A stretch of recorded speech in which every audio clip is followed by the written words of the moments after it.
திருமால் பெருமைக்கு நிகரேது.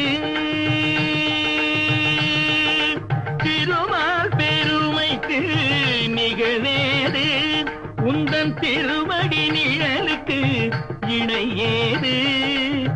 பெருமானே உந்தன் திருநாமம் 10 பெயர்களில் விளங்கும் அவதாரம். திருமால் பெருமைக்கு நிகரேது.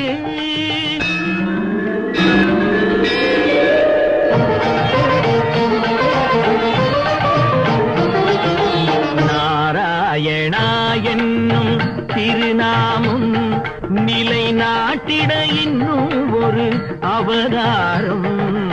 நரசிம்ம அவதாரம்